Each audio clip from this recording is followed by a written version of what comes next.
दिवाली की जगमगाती रात में मुंबई का मालाबार हिल इलाका रोशनी से नहाया हुआ था। हर हवेली में दियों की कतारें चमक रही थीं, लेकिन सिंघानिया हवेली के भीतर एक गहरा और ठंडा सन्नाटा पसरा था। 25 कमरों वाले इस आलीशान महल की मालकिन मीरा सिंघानिया अपने आलीशान और हवादार बेडरूम में अकेली बैठी थी। बाहर आतिशबाजी का शोर आसमान को चीर रहा था, लेकिन मीरा के कानों में केवल 15 साल पहले की वो चीखें गूंज रही थीं। रेशम और सोने से सजी यह हवेली उनके लिए एक खूबसूरत और दमघोंटू जेल बन चुकी थी। उनके कांपते हाथों में एक पुराना मटमैला सा सूती कुर्ता था, जिस पर एक छोटा सा मोर बना हुआ था। यह कुर्ता उनके इकलौते बेटे आरव का था, जिसे उसने 15 साल पहले गणेश चतुर्थी के मनहूस दिन पहना था। मीरा ने उस कपड़े को अपने चेहरे से लगा लिया और उनकी आंखों से आंसू बह निकले। वो आंसू जो पिछले 15 सालों में कभी नहीं सूखे थे, आज भी उसी शिद्दत से बह रहे थे। उनका दिल एक पत्थर में तब्दील हो चुका था, जिसमें केवल दर्द और पश्चाताप की अनगिनत दरारें मौजूद थीं। कमरे के दरवाजे पर उनके पति देव सिंघानिया खड़े थे, जो इस मातम को देखकर गहरी सांस ले रहे थे। देव ने बहुत पहले ही अपने बेटे के वापस लौटने की उम्मीद छोड़ दी थी, और अब वे केवल वास्तविकता में जीते थे। उन्होंने धीरे से कहा कि मीरा को इस दर्द से बाहर आना चाहिए, क्योंकि जिंदगी किसी के लिए नहीं रुकती। लेकिन मीरा के लिए जिंदगी उसी दिन रुक गई थी जब उनका बच्चा उस भीड़ में कहीं खो गया था। दोनों के बीच यह खामोशी एक बहुत बड़ी और ठंडी दीवार बन चुकी थी। उसी समय मालाबार हिल की उस शानदार दुनिया से कुछ ही मील की दूरी पर एशिया की सबसे बड़ी झुग्गी बस्ती धारावी में जिंदगी एक अलग ही नरक भोग रही थी। वहां दिवाली की कोई रोशनी नहीं थी, बल्कि भारी बारिश ने पूरे इलाके को एक बदबूदार दलदल में बदल दिया था। कचरे के ऊंचे और भयानक ढेरों के बीच एक 20 साल का दुबला पतला लड़का, जिसे लोग सिर्फ राजू कहकर बुलाते थे, घुटनों तक कीचड़ में ढंसा हुआ था। वह अपने नंगे हाथों से सड़े हुए कचरे को बेतहाशा खोद रहा था, मानो उसमें कोई खजाना छिपा हो। राजू का शरीर पूरी तरह से कीचड़ और बारिश के पानी से भीग चुका था, लेकिन उसकी आंखों में एक अजीब सी बेचैनी और जिद थी। कड़ाके की ठंड से उसके होंठ नीले पड़ रहे थे और पूरा शरीर बुरी तरह से कांप रहा था। फिर भी वह रुकने का नाम नहीं ले रहा था, क्योंकि उसे कुछ खाली प्लास्टिक की बोतलें और रद्दी चाहिए थी। वह जानता था कि अगर आज उसे कबाड़ी वाले से चंद सिक्के नहीं मिले, तो उसकी छोटी बहन जैसी छोटी आज रात भी भूखी सोएगी और उसकी तबीयत और बिगड़ जाएगी। छोटी एक 12 साल की अनाथ बच्ची थी, जो बचपन से ही दृष्टिहीन थी और उसके पैरों में भी गंभीर विकलांगता थी। राजू और छोटी का खून का कोई रिश्ता नहीं था, लेकिन कचरे के इस निर्दयी साम्राज्य में वे दोनों एक दूसरे की दुनिया थे। छोटी पिछले 3 दिनों से तेज बुखार में तप रही थी और उसके इलाज के लिए राजू को पैसों की सख्त जरूरत थी। राजू ने अपनी फटी हुई कमीज से पसीना और बारिश का पानी पोंछा और फिर से कचरे के उस भयानक और सड़े हुए पहाड़ पर चढ़ने लगा। जैसे ही वह झुका, उसकी गर्दन से एक पुरानी और जंग खाई हुई चांदी की जंजीर बाहर लटक गई, जिसमें भगवान गणेश का एक छोटा सा लॉकेट था। यह लॉकेट राजू के पास तब से था जब वह एक छोटा बच्चा था और उसे अपनी पिछली जिंदगी का कुछ भी याद नहीं था। यह लॉकेट ही उसकी उस धुंधली और खोई हुई पहचान का एकमात्र सबूत था, जिसे वह अपनी जान से भी ज्यादा संभाल कर रखता था। कीचड़ से स्ने उस लॉकेट को उसने चूमा और अपनी मेहनत में फिर से पूरी तरह से जुट गया। कचरे के ढेर में अचानक राजू के हाथों में एक टूटा हुआ प्लास्टिक का खिलौना आ गया, जिसे देखकर उसके चेहरे पर एक हल्की सी मुस्कान तैर गई। उसने सोचा कि यह खिलौना वह छोटी को देगा, ताकि वह अपनी बीमारी के दर्द को कुछ पल के लिए भूल सके। यह झुग्गी का नियम था कि यहां खुशियां खरीदी नहीं जाती, बल्कि दूसरों द्वारा फेंके गए कूड़े से चुराई जाती हैं।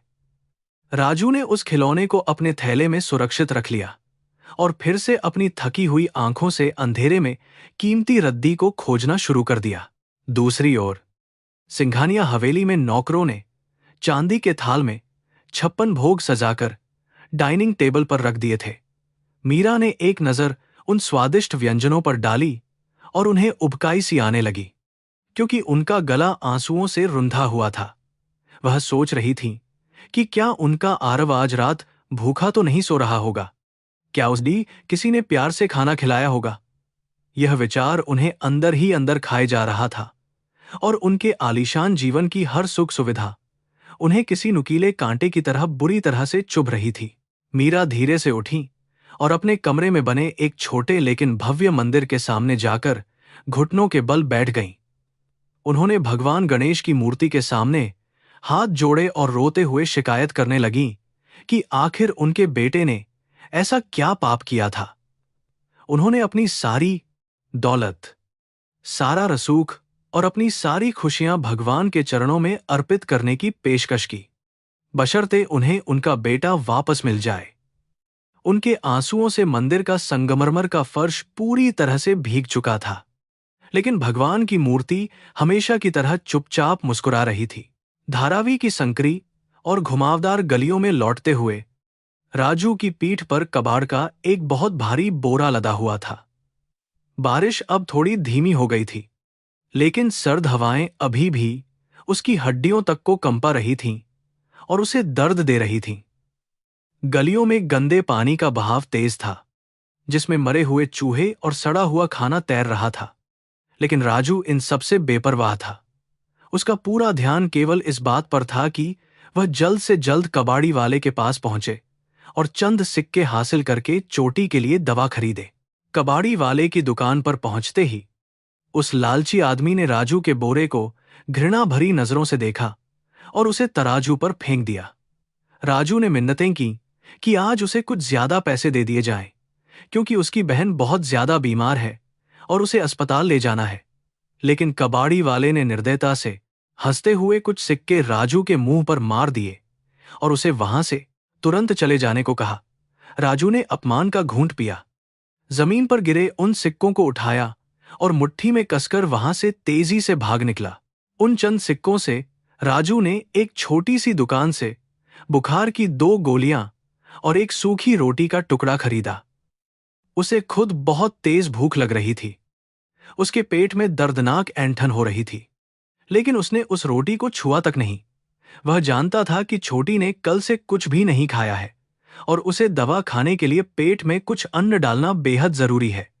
राजू भागता हुआ अपनी उस टूटी फूटी झोपड़ी की तरफ गया, जिसकी छत टिन की थी और जहां से बारिश का पानी लगातार अंदर टपक रहा था। झोपड़ी के अंदर बहुत गहरा अंधेरा और सीलन थी, जहां एक पुरानी और गंदी बोरी पर चोटी बेसुध पड़ी हुई बुरी तरह से कांप रही थी। राजू ने जल्दी से एक पुराना प्लास्टिक का टुकड़ा उसके ऊपर ओढ़ा दिया, ताकि टपकता हुआ पानी उसे और ज्यादा गीला न कर सके। उसने बड़े प्यार से छोटी का माथा छुआ, जो बुखार की वजह से किसी गर्म भट्टी की तरह बहुत ज्यादा तप रहा था और उसे डरा रहा था। राजू ने अपनी ठंडी हथेलियों से उसके चेहरे को सहलाया और बहुत ही कोमल आवाज में उसे जगाने की कोशिश करने लगा। चोटी, उठ जा मेरी गुड़िया, देख मैं तेरे लिए रोटी लाया हूं। राजू ने अपनी आवाज में दुनिया भर का प्यार भरते हुए कहा। चोटी ने बहुत ही मुश्किल से अपनी सूजी हुई और अंधी आंखें खोलने की कोशिश की और राजू के हाथों को टटोलने लगी। राजू ने रोटी का एक छोटा सा टुकड़ा तोड़ा, उसे पानी में भिगोकर नरम किया और बहुत सावधानी से चोटी के मुंह में डाल दिया। चोटी ने भूख के मारे उसे निगल लिया और राजू के चेहरे को अपने छोटे हाथों से छूकर उसे महसूस करने की कोशिश करने लगी। भैया, क्या तुम भी भूखे हो? तुम्हारी उंगलियां बहुत ठंडी लग रही हैं। छोटी ने अपनी कमजोर और कांपती हुई आवाज में राजू से पूछा। राजू ने तुरंत अपनी भूख को छिपाते हुए झूठ बोला कि उसने तो बाहर कबाड़ी वाले की दुकान पर पेट भर के खाना खा लिया था।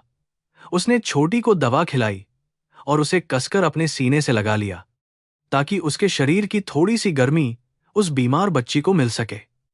इस गंदी बस्ती के भयानक अंधेरे में उन दोनों का यह निस्वार्थ प्यार ही उनकी जिंदगी की एकमात्र और सच्ची रोशनी थी। राजू अक्सर सोचता था कि आखिर उसने पिछले जन्म में ऐसा कौन सा बुरा कर्म किया था कि उसे यह नरक जैसी जिंदगी मिली है। लेकिन फिर वह छोटी के मासूम चेहरे को देखता और उसे लगता कि शायद उसका जन्म ही इस बच्ची की रक्षा करने के लिए हुआ है। वह भगवान से कभी शिकायत नहीं करता था, बल्कि हमेशा यही प्रार्थना करता था कि चोटी का सारा दर्द और उसकी सारी तकलीफें उसे मिल जाएं। यह उसका कर्म था, उसकी नियति थी, जिसे उसने बहुत ही खुशी खुशी और बिना किसी पश्चाताप के पूरी तरह से स्वीकार कर लिया था। रात बहुत गहरी हो चुकी थी, लेकिन मीरा सिंघानिया की आंखों में नींद का कोई नामोनिशान तक नहीं था। वे लगातार छत को घूर रही थीं। उन्होंने खिड़की से बाहर देखा, जहां बारिश अब भी लगातार हो रही थी और मुंबई शहर की तेज रोशनियां उस पानी में धुंधली नजर आ रही थीं। उनका मन बार बार उनसे कह रहा था कि उनका बेटा कहीं आसपास ही है, इसी शहर की किसी अंधी गली में उनका इंतजार कर रहा है। यह एक मांग की अंतरात्मा की आवाज थी, जो 15 सालों के लंबे इंतजार के बावजूद कभी भी कमजोर नहीं पड़ी थी। मीरा ने फैसला किया कि वह कल महालक्ष्मी मंदिर जाकर विशेष पूजा करेंगी और अपने बेटे की सलामती के लिए भगवान से फिर से मन्नत मांगेंगी। वे नहीं जानती थीं कि किस्मत ने उनके लिए कल का दिन क्या तय किया है और कैसे उनकी दुनिया हमेशा के लिए बदलने वाली है। एक अदृश्य भाग्य का धागा उस महल की मालकिन को उस कचरे के ढेर में बैठे एक गरीब और अनाथ लड़के से मजबूती से जोड़ रहा था। नियति का पहिया घूम चुका था और अब इन दोनों बिछड़ी हुई आत्माओं का आमना सामना होने का समय बहुत ही करीब आ गया था। मालाबार हिल की उस ठंडी और सुनसान हवेली में मीरा सिंघानिया अपने आंसुओं के समंदर में डूबकर किसी तरह से भोर होने का इंतजार कर रही थी। वहीं दूसरी ओर धारावी की उस गंदी और सीलन भरी झोपड़ी में राजू अपनी बीमार बहन छोटी को सीने से लगाए हुए रात गुजार रहा था। दोनों के बीच मीलों का फासला था। दौलत की एक बहुत बड़ी खाई थी, लेकिन दोनों के दिलों में धड़कने वाला दर्द बिल्कुल एक जैसा था। रात की वह भयानक बारिश उनके आंसुओं और उनके दुख को एक ही मिट्टी में मिलाकर एक नई कहानी लिखने की तैयारी कर रही थी। राजू ने टपकती छत को देखते हुए अपने मन में दृढ़ निश्चय किया कि वह छोटी को इस नरक से जरूर बाहर निकालेगा। वह दिन रात ज्यादा मेहनत करेगा, ज्यादा कचरा बीनेगा, लेकिन अपनी इस छोटी बहन को एक अच्छी और सुखद जिंदगी जरूर देगा।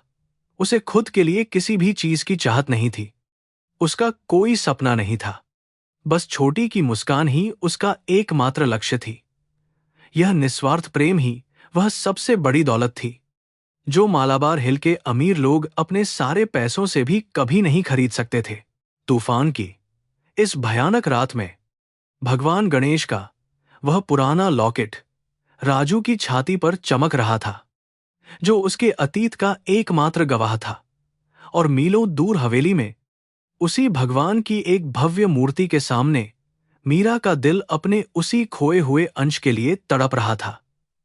दोनों की दुनिया अलग थी, दोनों के रास्ते बिल्कुल जुदा थे, लेकिन नियति ने अब उनके मिलन का एक बहुत ही दर्दनाक और खूबसूरत मंच तैयार कर लिया था। सुबह की पहली किरण के साथ ही उनके जीवन का एक नया और बहुत बड़ा तूफान शुरू होने वाला था। अगली सुबह मुंबई के आसमान पर घने काले बादल छाए हुए थे और हल्की बारिश लगातार हो रही थी। मीरा सिंघानिया ने रात भर जागने के बाद महालक्ष्मी मंदिर जाने का फैसला किया। उन्होंने सादे कपड़े पहने और अपनी चमचमाती रोल्स रॉयस कार में बैठ गईं।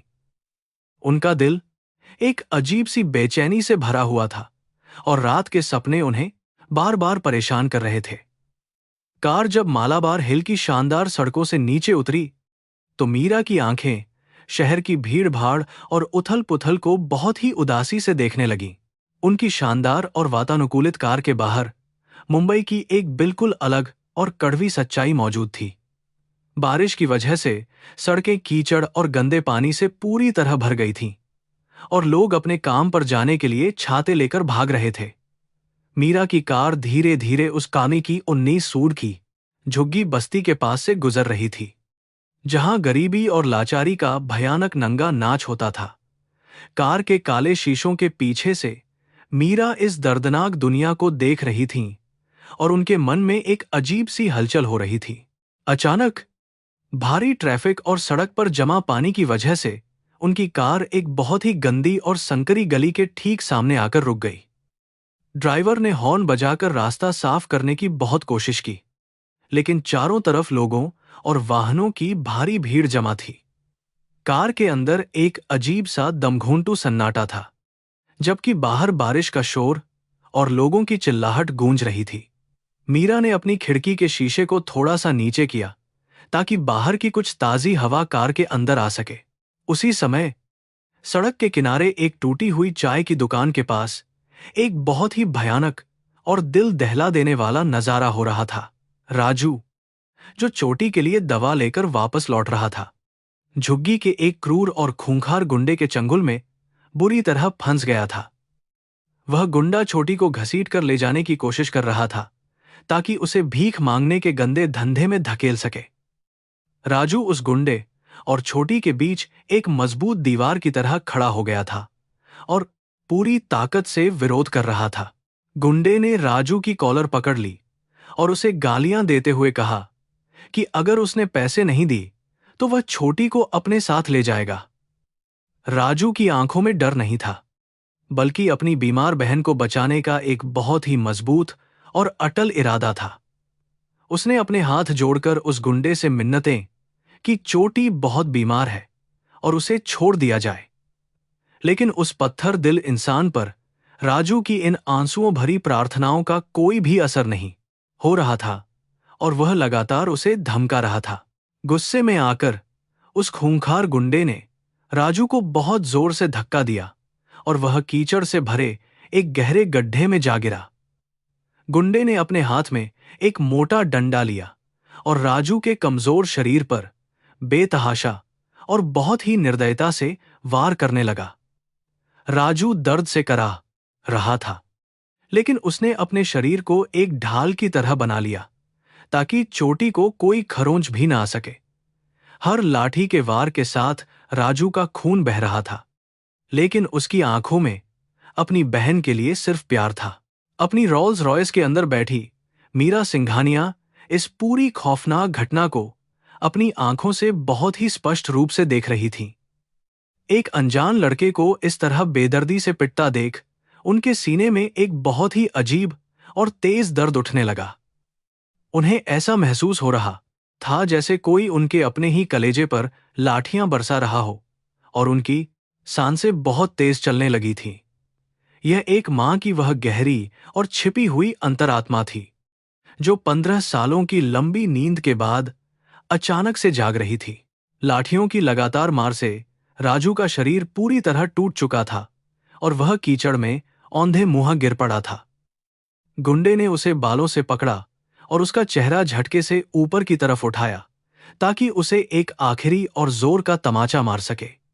इसी बीच राजू की थकी हुई और दर्द से भरी आंखें सीधा उस रोल्स रॉयस कार की आधी खुली खिड़की की तरफ उठीं। उस पल समय जैसे पूरी तरह से रुक गया और राजू की नजरें सीधे मीरा सिंघानिया की डबडबाई हुई आंखों से जा मिलीं। जैसे ही उन दोनों की नजरें आपस में टकराईं, मीरा के दिल में बिजली का एक बहुत ही तेज और भयानक झटका सा लगा। उस लड़के की आंखों में एक ऐसा गहरा और जाना पहचाना दर्द था जिसने मीरा की रूह को अंदर तक झकझोर कर रख दिया। वे सांस लेना भूल गईं और उनके हाथ कांपने लगे, मानो किसी ने उनके शरीर से उनकी सारी ताकत एक ही पल में छीन ली हो। यह कोई साधारण नजरों का मिलना नहीं था, बल्कि दो बिछड़ी हुई आत्माओं का एक बहुत ही दर्दनाक और खामोश संवाद था। तेज बारिश ने राजू के चेहरे पर लगे कीचड़ और खून को धो दिया था, जिससे उसके माथे का दाहिना हिस्सा बिल्कुल साफ नजर आने लगा। मीरा की आंखें फटी की फटी रह गईं जब उन्होंने राजू के माथे पर एक बहुत ही स्पष्ट और आधा चांद जैसा जन निशान देखा। यह बिल्कुल वही जन निशान था जिसे वह अपने छोटे से आरव के माथे पर रोज बड़े प्यार से चूमा करती थी।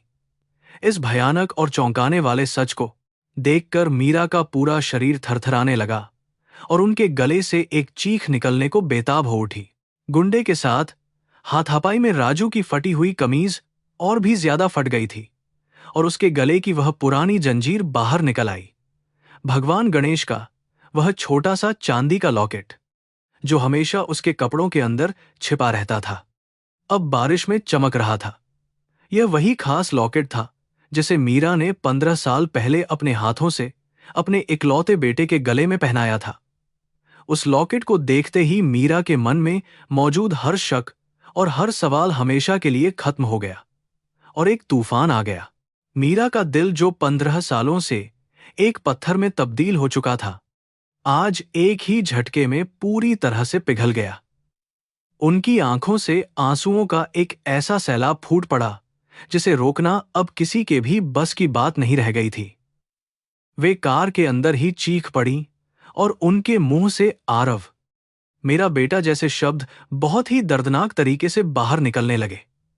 उनका दिमाग इस सच्चाई को स्वीकार कर चुका था कि जिसे वे खो चुकी थीं, वह इसी नर्क जैसी जगह पर उनके ठीक सामने मौजूद है। मीरा ने पागलपन की हालत में कार का दरवाजा खोलने की पूरी कोशिश की ताकि वह दौड़कर अपने बेटे को गले लगा सके, लेकिन उनके ड्राइवर ने तुरंत दरवाजा लॉक कर दिया और उनसे कहा कि बाहर जाना बहुत ही ज्यादा खतरनाक और जानलेवा हो सकता है। बाहर बहुत भीड़ थी और वह गुंडा अभी भी वहां खड़ा था, इसलिए ड्राइवर किसी भी तरह का जोखिम उठाने को तैयार नहीं था। मीरा अपने हाथों से कार के शीशे को पीट रही थी और रो रोकर ड्राइवर से दरवाजा खोलने की बहुत ही दर्दनाक मिन्नतें कर रही थी। बाहर सड़क पर उस जालिम गुंडे ने राजू के पेट में एक आखिरी और बहुत ही जोरदार लात मारी और उसे वहीं तड़पता हुआ छोड़ दिया। उसने राजू की जेब से वो चंद सिक्के निकाल लिए जो उसने छोटी की दवा के लिए बचाकर रखे थे और जोर से हंसने लगा। राजू कीचड़ में पड़ा खून की उल्टियां कर रहा था, लेकिन फिर भी उसने रेंगते हुए चोटी के पास पहुंचने की पूरी कोशिश की। गुंडा वहां से अपनी जीत का जश्न मनाते हुए चला गया और राजू को उसकी उस दर्दनाक हालत में अकेला छोड़ दिया। राजू ने बहुत ही मुश्किल से अपने आप को संभाला और चोटी को अपने सीने से लगाकर उसके आंसू पोंछने की कोशिश करने लगा। उसे अपने शरीर के गहरे घावों और बहते हुए खून की कोई भी परवाह नहीं थी। उसका पूरा ध्यान सिर्फ अपनी बहन पर था। वह उसे दिलासा दे रहा था कि सब कुछ ठीक हो जाएगा और उसे डरने की बिल्कुल भी जरूरत नहीं है, भले ही वह खुद टूट चुका था। मीरा कार के शीशे से इस अद्भुत और निस्वार्थ प्यार को देख रही थी और उनका दिल एक अजीब से गर्व से भर गया था।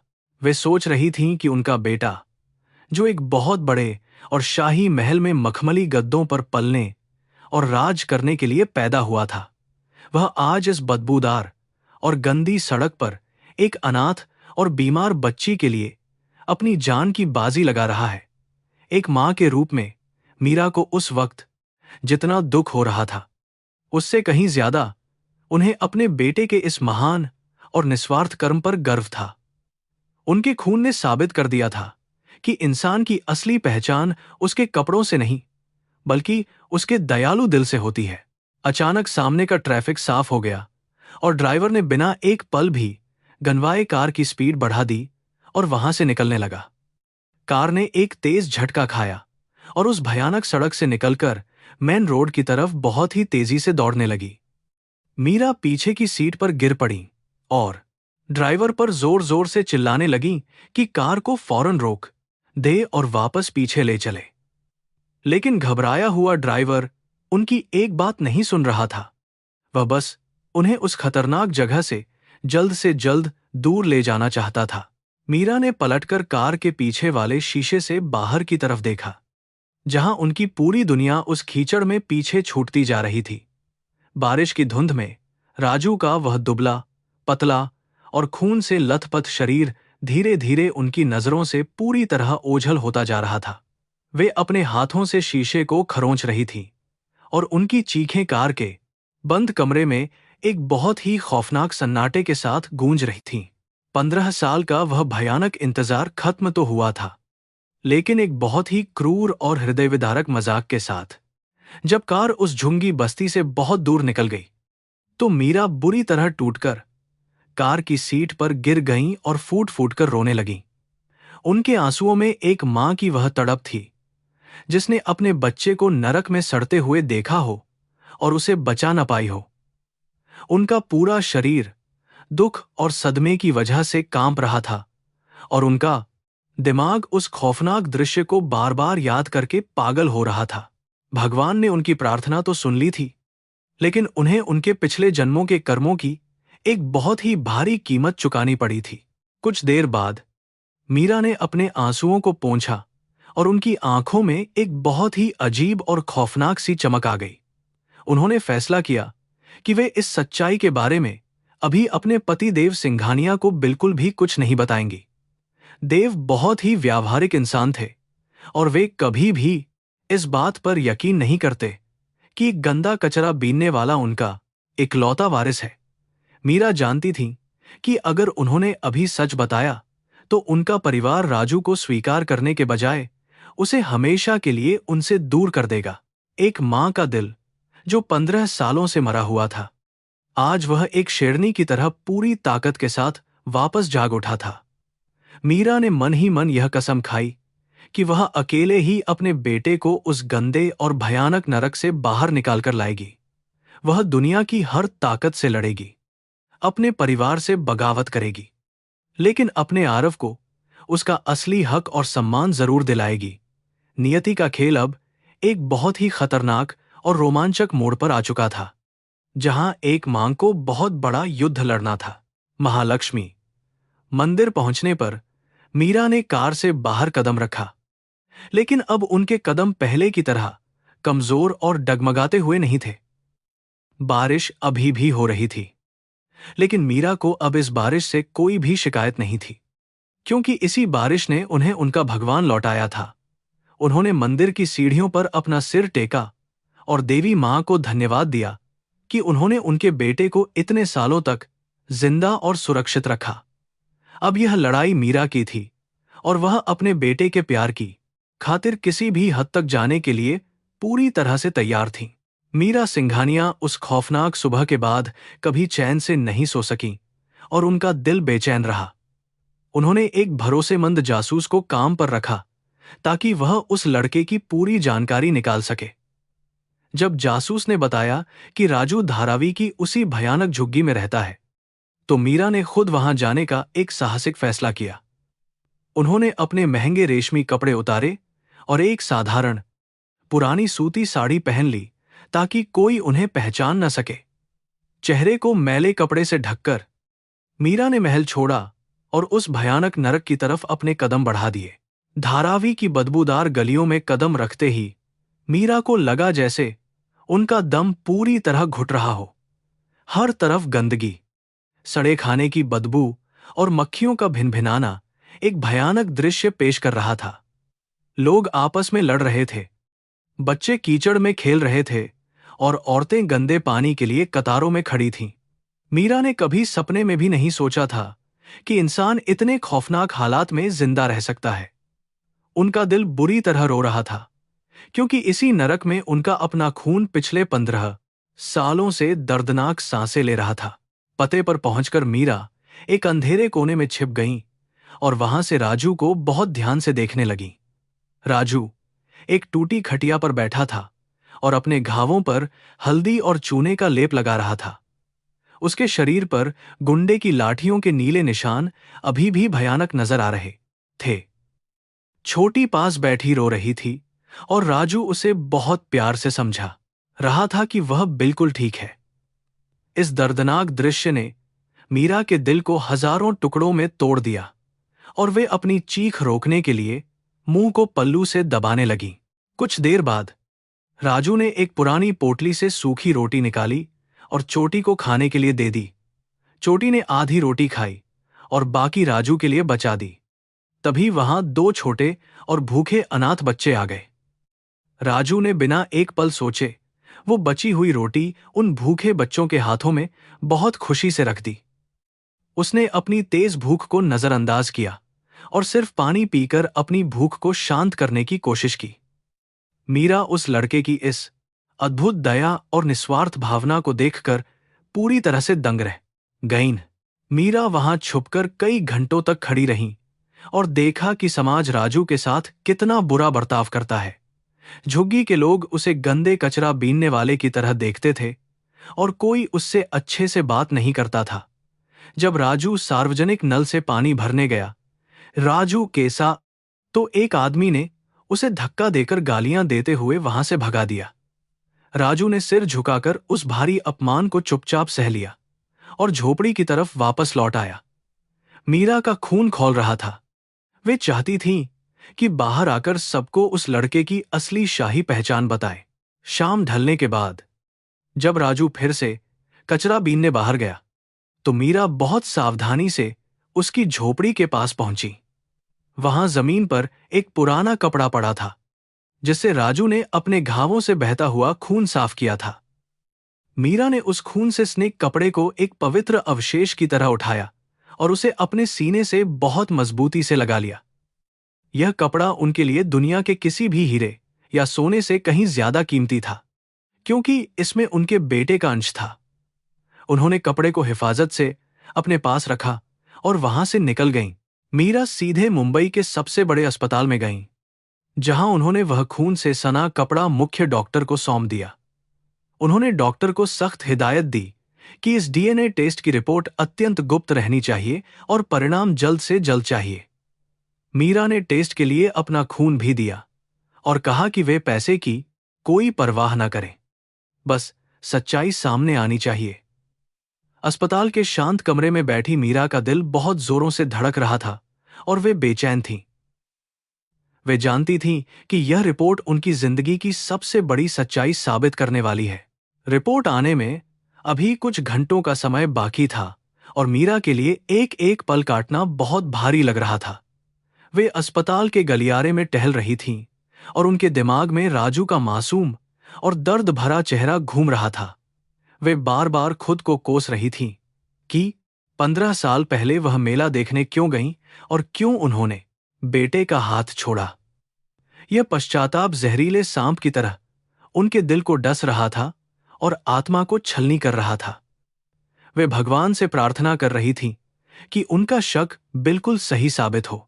अंततः डॉक्टर एक सफेद लिफाफे के साथ बाहर आए और उन्होंने लिफाफा मीरा के कांपते हाथों में सौंप दिया।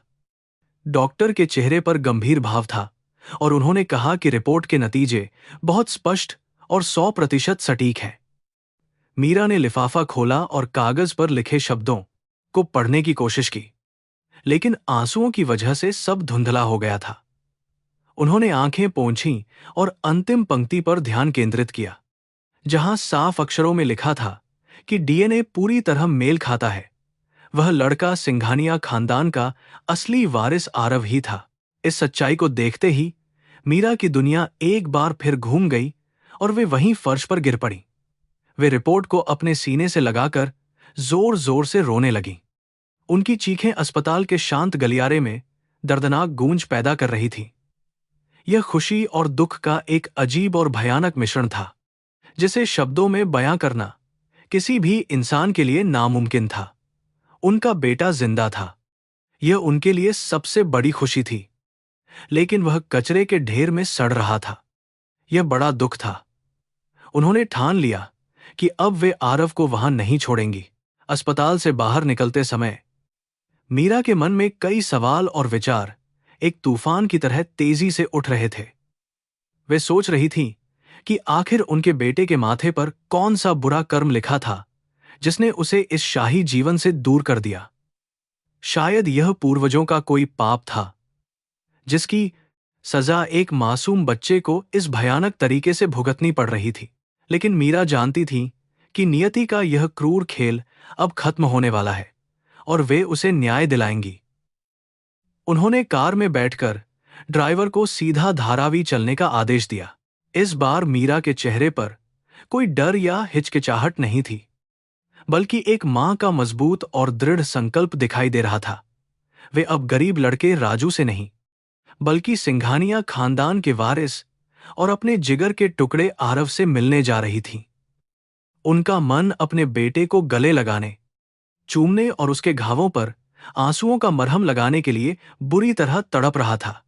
कार धारावी की कीचड़ भरी सड़क पर पहुंची, लेकिन इस बार मीरा ने खुद दरवाजा खोल दिया। वे जूतों की परवाह किए बिना कीचड़ में उतरी और झोपड़ी की तरफ बढ़ने लगी। राजू की झोपड़ी के बाहर अजीब खामोशी थी और अंदर से चोटी के खांसने की धीमी आवाजें आ रही थीं। मीरा ने गहरी सांस ली और अपने कांपते हाथों से उस पुरानी लकड़ी के दरवाजे को हल्के से धक्का दिया। दरवाजा एक चरमराहट के साथ खुला और झोपड़ी के अंदर का वो भयानक अंधेरा मीरा की आंखों के सामने आ गया। एक कोने में राजू गंदे फर्श पर बैठा था और छोटी का सिर अपनी गोद में रखकर उसे कोई कहानी सुनाने की कोशिश कर रहा था। इस दृश्य को देखकर मीरा के कदम वहीं रुक गए और उनकी आंखों से फिर आंसू बहने लगे। दरवाजे की आवाज सुनकर राजू ने चौंक कर ऊपर देखा और अमीर कपड़ों वाली औरत को झोपड़ी के दरवाजे पर खड़ा पाया। वह समझ नहीं पाया कि मालाबार हिल की यह मशहूर मालकिन उसकी इस गंदी झोपड़ी में क्या करने आई है। उसने घबराकर छोटी को अपने पीछे छुपा लिया, मानो उसे डर हो कि यह अमीर औरत उन्हें कोई नुकसान पहुंचाने आई है। राजू की इस रक्षात्मक हरकत ने मीरा के दिल को और गहराई से चीर दिया और उनकी रुलाई तेज हो गई। वे अपने बेटे की आंखों में अपने लिए मौजूद अजनबीपन और डर को देखकर टूट चुकी थीं। मीरा धीरे धीरे आगे बढ़ी और कुछ कहना चाहती थी, लेकिन गले से आवाज बाहर नहीं निकल पा रही थी। उनके सामने वो बच्चा था जिसे उन्होंने अपनी जान से भी ज्यादा प्यार से पाला था और खो दिया था। वे राजू के सामने फर्श पर घुटनों के बल बैठ गईं और अपने दोनों हाथों को उसकी तरफ बेबसी और प्यार के साथ फैला दिया।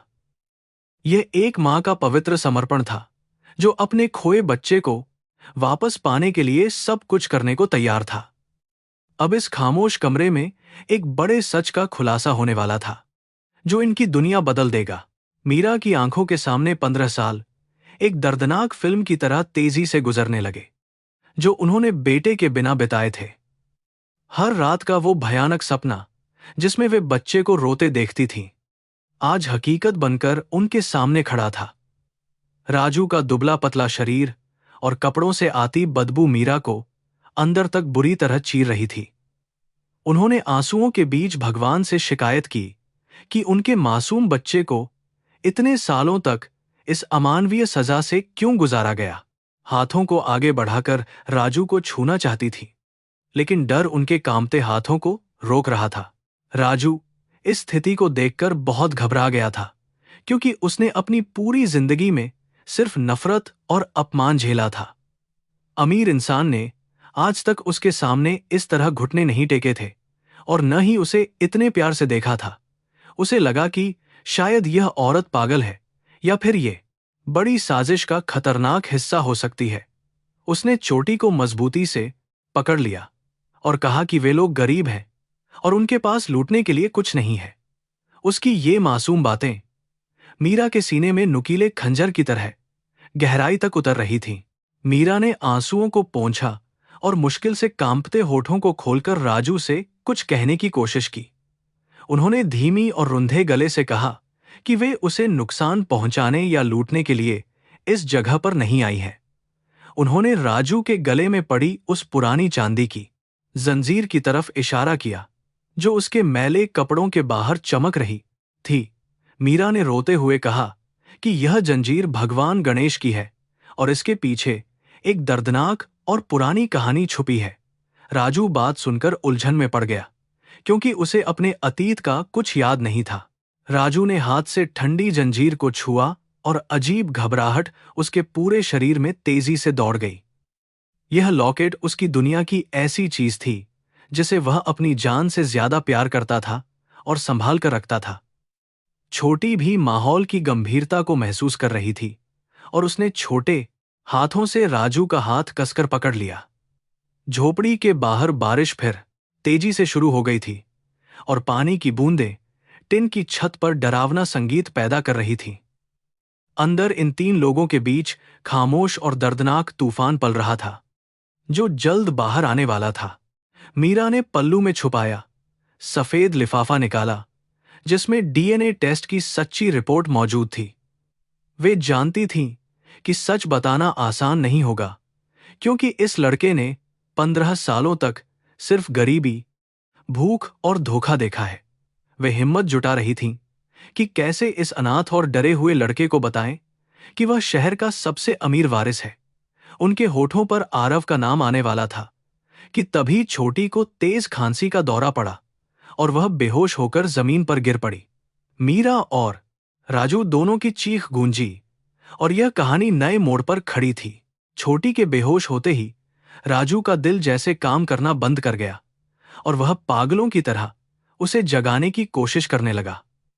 मीरा भी तुरंत आगे बढ़ी और उन्होंने उस गरीब और अनाथ बच्ची को अपने सीने से लगा लिया, जैसे वह उनकी अपनी ही कोई बेटी हो। उन्होंने राजू को सांत्वना दी कि वह चिंता न करे और वे तुरंत छोटी को शहर के सबसे बड़े अस्पताल ले जाएंगी। इस मुश्किल घड़ी में एक मां की ममता ने उस गंदी झोपड़ी में एक नई और शक्तिशाली ऊर्जा भर दी थी, जो हर दर्द को मिटाने वाली थी। चोटी को लेकर मीरा सिंघानिया सीधे मुंबई के सबसे बड़े और महंगे अस्पताल पहुंची। अस्पताल के शानदार गलियारे में खड़े होकर मीरा का दिल बहुत तेजी से धड़क रहा था। डॉक्टर ने छोटी का इलाज तुरंत शुरू कर दिया और बताया कि बच्ची की हालत अब खतरे से बाहर है। मीरा ने राहत की गहरी सांस ली, लेकिन उनके मन में बहुत सारे सवाल अभी भी एक बड़े तूफान की तरह घूम रहे थे। वे अस्पताल के एक शांत कोने में बैठीं और राजू को बहुत ध्यान से देखने लगीं। वह गरीब और अनाथ लड़का अपनी गंदी हालत में भी किसी संत जैसा लग रहा था। राजू की आंखों में मीरा के लिए बहुत गहरी कृतज्ञता थी, लेकिन मन में अभी भी एक अजीब सा डर और हिचकिचाहट मौजूद थी। मीरा बहुत ही नरमी से राजू के पास वाली खाली कुर्सी पर जाकर बैठ गईं और उसके कांपते हाथों को अपने हाथों में ले लिया। उन्होंने राजू से प्यार से पूछा कि वह इतने सालों से इस भयानक और गंदी बस्ती में क्यों रह रहा है। एक स्वस्थ और समझदार लड़का होने के बावजूद उसने इस नरक से बाहर निकलने की कोशिश क्यों नहीं की। यह सवाल राजू के दिल में एक गहरे घाव की तरह चुभ गया। राजू ने कुछ पल के लिए अपनी नजरें अस्पताल के चमकदार फर्श पर झुका लीं और गहरी सांस ली। फिर उसने धीमी और दर्द भरी आवाज में बोलना शुरू किया और एक ऐसी खौफनाक सच्चाई बताई जिसने मीरा की रूह को कंपा दिया। राजू ने बताया कि आज से 5 साल पहले, जब वह 15 साल का था, तब उसकी जिंदगी में एक फरिश्ता आया था। स्कूल के एक दयालु शिक्षक और उनकी पत्नी ने राजू की बुद्धिमानी देखकर उसे गोद लेने और अच्छी शिक्षा देने का फैसला किया था। वह उस दिन बहुत खुश था और सपने देख रहा था, लेकिन तभी बेरहम नियति ने उसके साथ एक बहुत ही क्रूर और भयानक खेल खेला। उस नए परिवार के साथ हमेशा के लिए जाने से ठीक 2 दिन पहले छोटी सी छोटी बहुत गंभीर रूप से बीमार पड़ गई। उसके जन्म से अपाहिज पैर में एक बहुत भयानक संक्रमण हो गया था, जो उसकी जान लेने पर तुला था। झुग्गी के डॉक्टर ने राजू को बताया कि छोटी को तुरंत एक बड़े और महंगे ऑपरेशन की सख्त जरूरत है। इस ऑपरेशन में हजारों रुपये का भारी खर्च आने वाला था और राजू के पास एक भी सिक्का नहीं था। वह टूट गया था। उस दयालु शिक्षक के पास इतनी बड़ी रकम नहीं थी कि वह छोटी का महंगा ऑपरेशन करवा सके। राजू अपनी आंखों के सामने उस मासूम बच्ची को तड़प तड़प कर मरते हुए नहीं देख सकता था। इसलिए उसने एक बड़ा और खौफनाक फैसला लिया और सीधे उस जालिम गुंडे के पास चला गया। यह वही खतरनाक आदमी था जिसने आज सुबह सड़क पर राजू को बुरी तरह पीटा था। राजू ने उस क्रूर इंसान के सामने घुटने टेक दिए और चोटी की जान बचाने के लिए कर्ज की भीख मांगी। गुंडा मान गया, लेकिन उसने एक भयानक और शैतानी शर्त रख दी। उस बेरहम गुंडे ने हंसते हुए राजू से कहा कि वह अस्पताल का सारा भारी बिल केवल एक ही शर्त पर भरेगा। राजू को अपनी पूरी जिंदगी के लिए उस गुंडे का गुलाम बनना पड़ेगा और बंधुआ मजदूरी के कागजात पर अंगूठा लगाना होगा। उसे ताउम्र कचरा बीनने का गंदा काम करना होगा और अपनी सारी कमाई उस गुंडे के कदमों में रखनी होगी। गुंडे ने धमकी दी कि अगर राजू ने कभी भागने की कोशिश की तो वह छोटी को जान से मार देगा।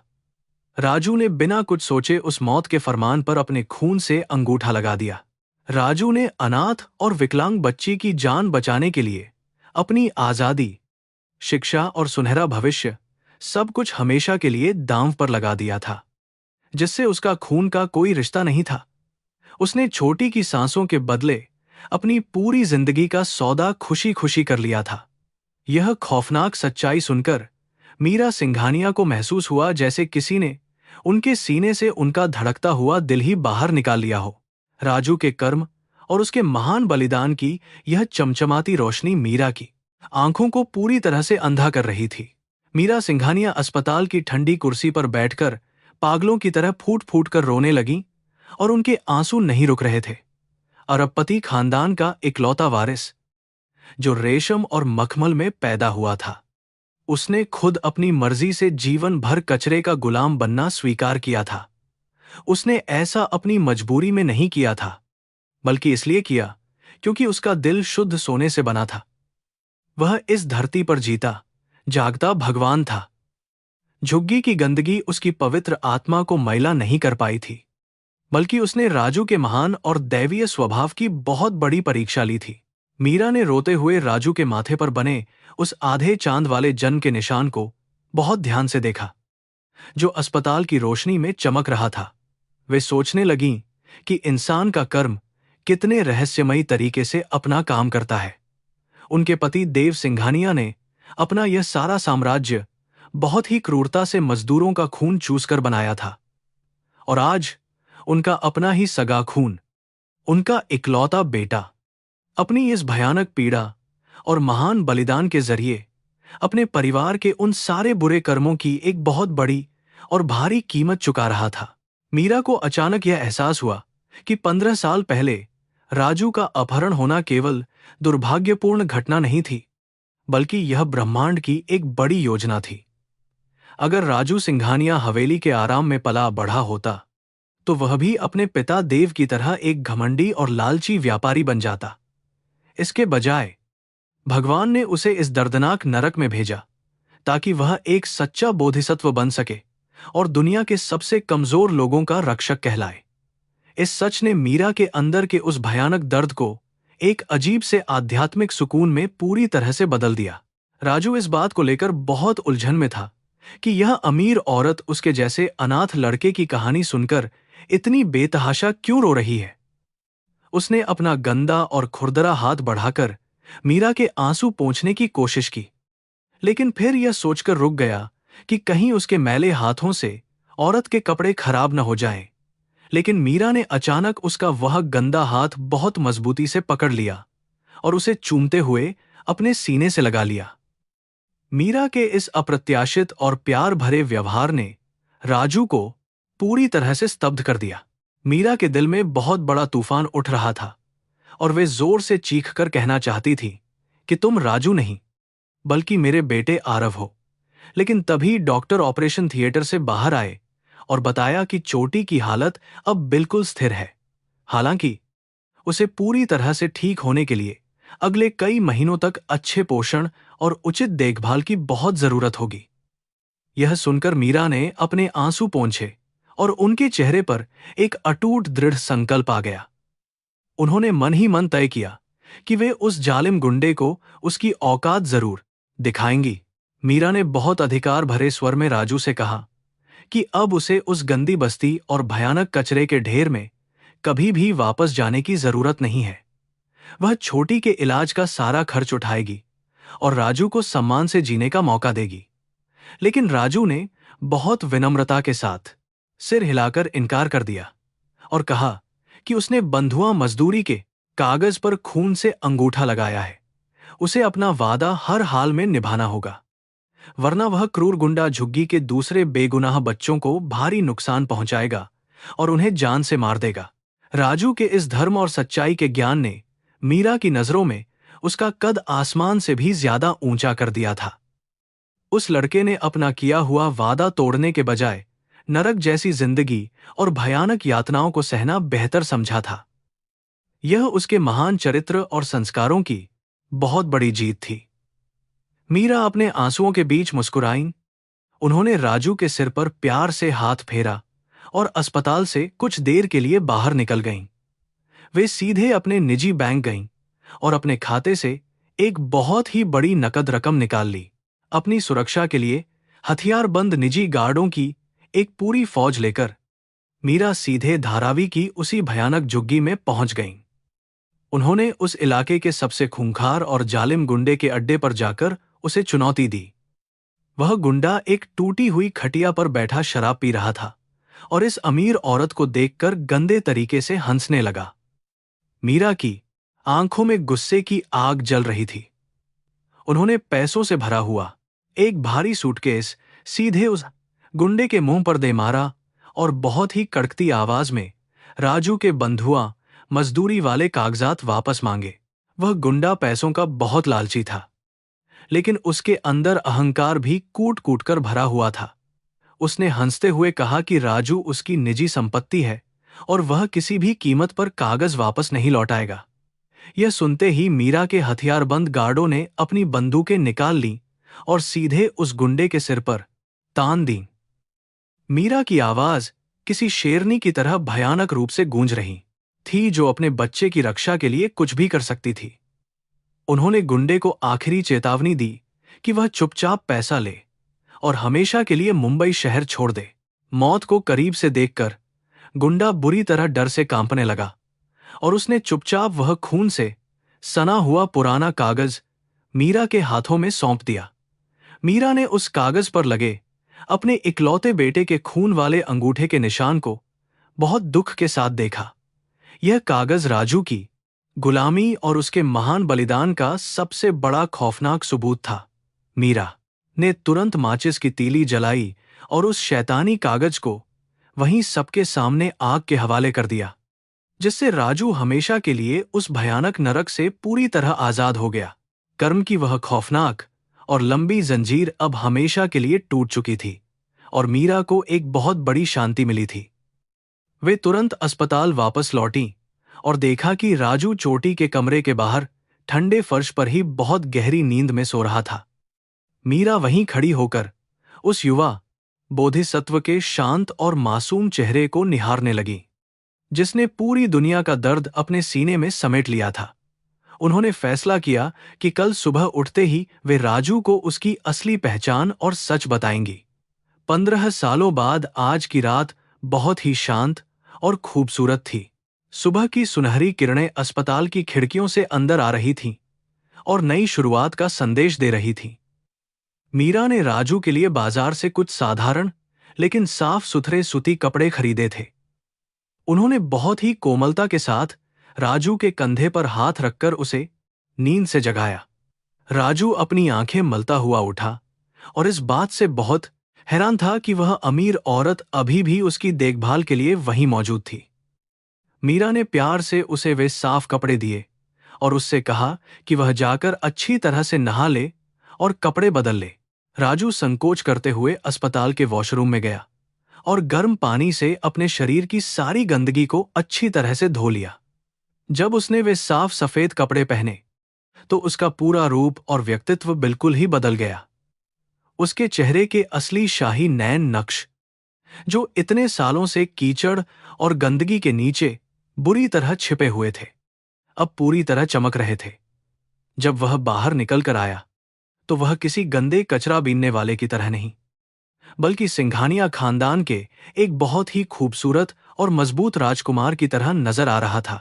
मीरा ने जब उसे इस नए रूप में देखा तो उनकी आंखों से खुशी के आंसू छलक पड़े और वे उसे बस निहारती ही रह गईं।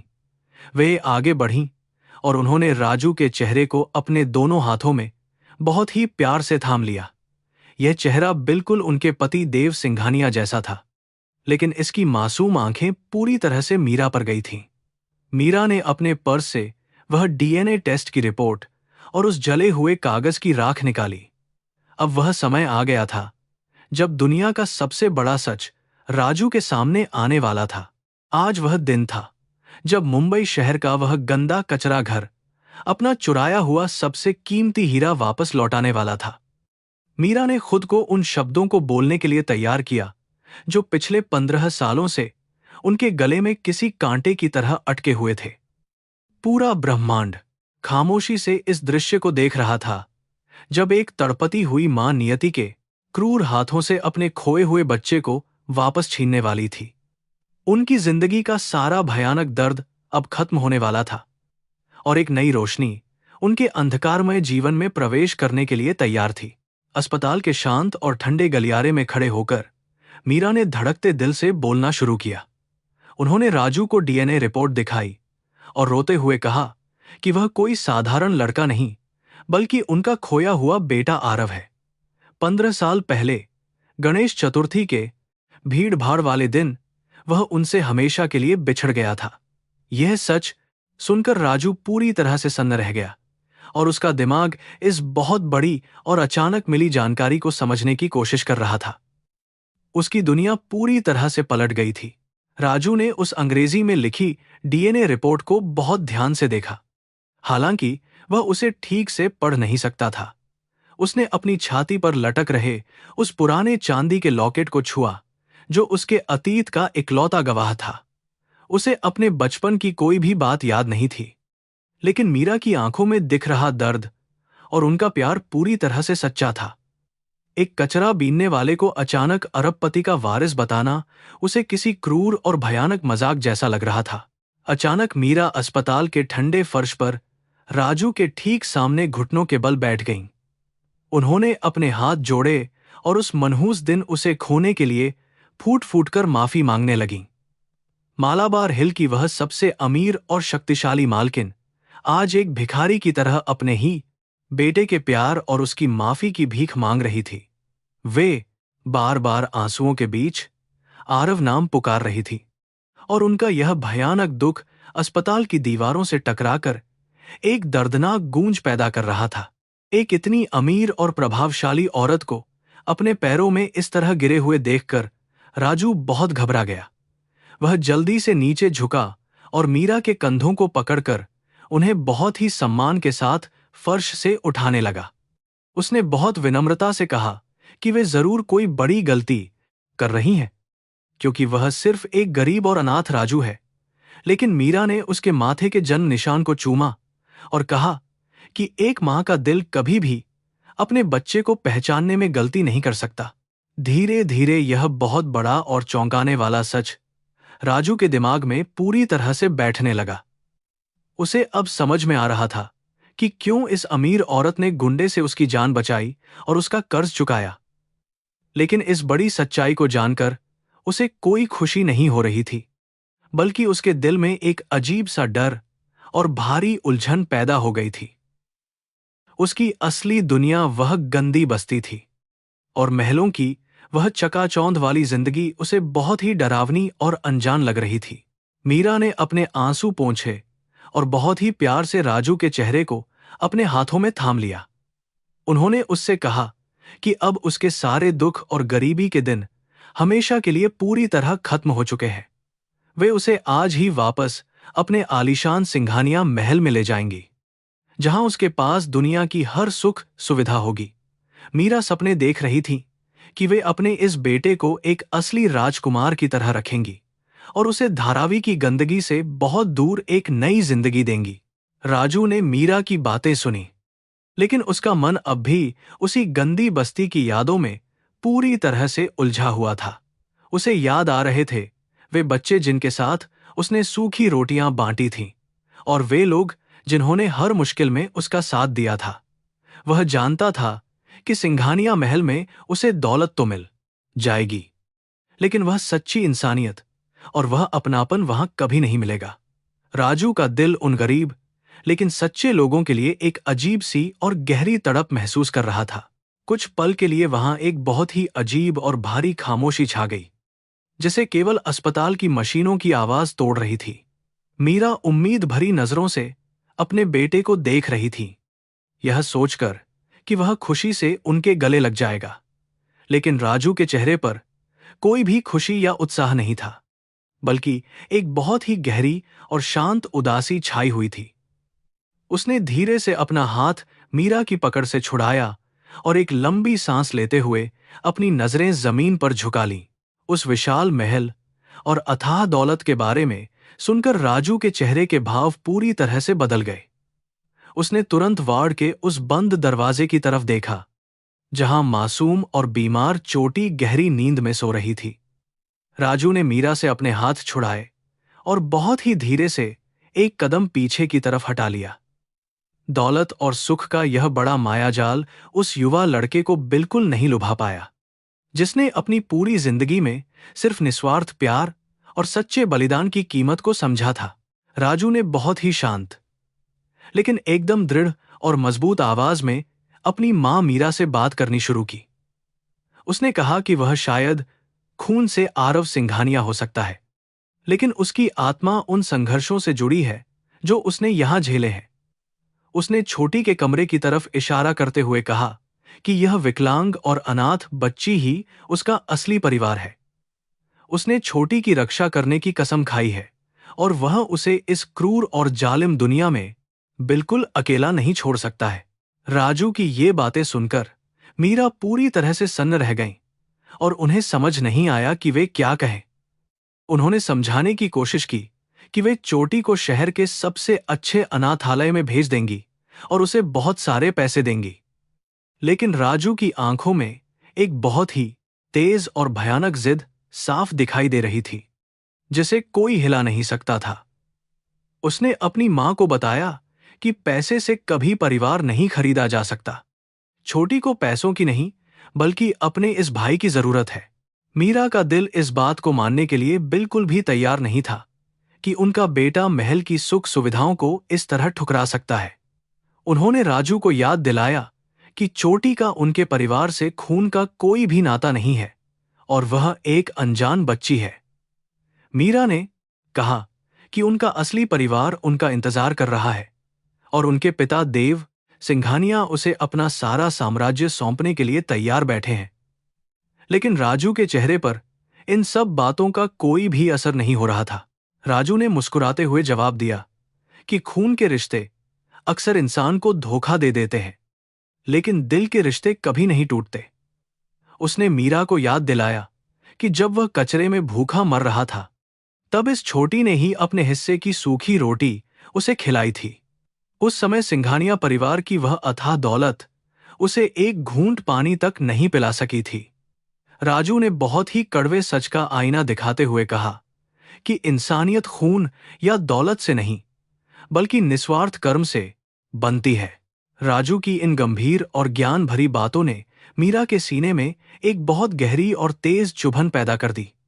उन्हें यह एहसास होने लगा कि उनका बेटा अब कोई छोटा बच्चा नहीं रहा, बल्कि एक बहुत ही समझदार और महान इंसान बन चुका है।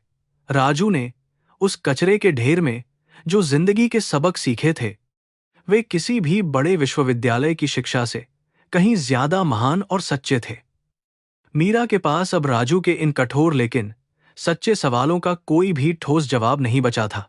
मीरा ने हार मानते हुए एक गहरी सांस ली और अपने आंसुओं को पोंछते हुए राजू के सामने एक नया प्रस्ताव रखा। उन्होंने कहा कि वे छोटी का सारा इलाज करवाएंगी और उसके नाम पर एक बहुत बड़ा बैंक अकाउंट भी खोल देंगी, जिससे वह सुरक्षित रहेगी। मीरा चाहती थी कि राजू अकेले उनके साथ महल चले, ताकि परिवार के लोग उसे आसानी से अपना सकें।